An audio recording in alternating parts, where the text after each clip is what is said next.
নাংলা কুমড়া union higher secondary ইনস্টিটিউশনের অবসরপ্রাপ্ত সহকারী প্রধান শিক্ষক, প্রাবন্ধিক, গল্পকার, কবি তথা আঞ্চলিক ইতিহাসের বিশিষ্ট লেখক নারায়ণ চন্দ্র পালের স্মরণসভা অনুষ্ঠিত হল যথোচিত মর্যাদায়। 25শে ফেব্রুয়ারি 2026 তারিখ বুধবার বিকেলে বাণীপুরে উত্তরণ গৃহে এই স্মরণসভা অনুষ্ঠিত হয়। নারায়ণবাবুর ছোট মেয়ে মহুয়া পাল ও সুর অঙ্গন সঙ্গীত শিক্ষা কেন্দ্রের শিল্পীদের সমবেত উদ্বোধন সঙ্গীতের মধ্যে দিয়ে এই স্মরণসভা শুরু হয়। স্বাগত ভাষণ দেন কনিষ্ঠ পুত্র স্নেহাশিস পাল। সভা পরিচালনা করেন টুলু সেন, ধন্তু বিশ্বাস ও সুরঞ্জন ঠিকাদার। বৃহত্তর হাবড়ার স্বনামধন্য ব্যক্তিত্ব নারায়ণচন্দ্র পাল গত 13 ফেব্রুয়ারির সন্ধ্যায় 86 বছর বয়সে শেষ নিঃশ্বাস ত্যাগ করেন। তার মৃত্যুতে এলাকায় শোকের ছায়া নেমে আসে। 25শে ফেব্রুয়ারির বিকালে তার স্মরণে আয়োজিত সভায় ভিড় উপচে পড়ে। শোকার্ত চিত্তে বহু মানুষ তার প্রতিকৃতিতে মাল্যদান করেন।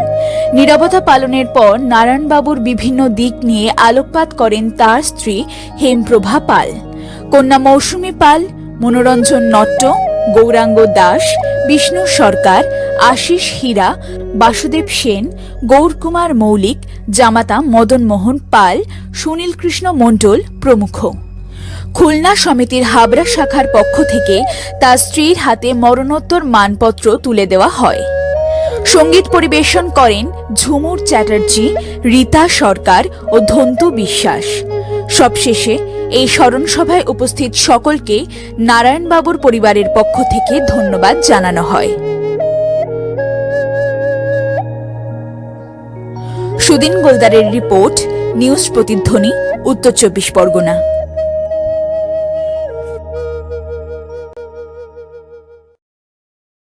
সোনা বন্ধুরে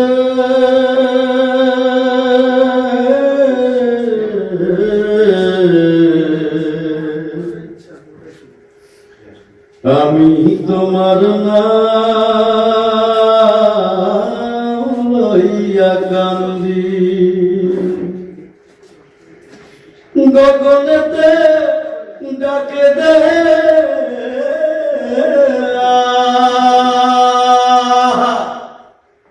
আসমান হইল আন্ধিরে বন্ধু, আমি তোমার নাম লইয়া কান্দি। সোনা বন্ধুরে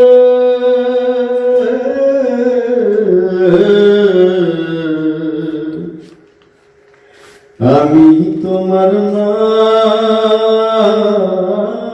লইয়া কান্দি। তোমার বাড়ি আমার বাড়ি, মধ্যে সুর নদী, সেই নদীরে মনে হইল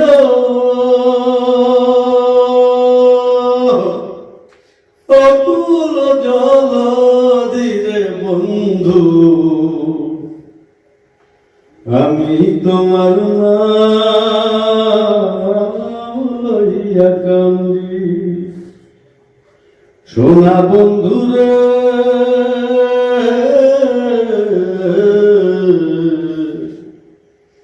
আমি তোমার নাম লইয়া কান্দি।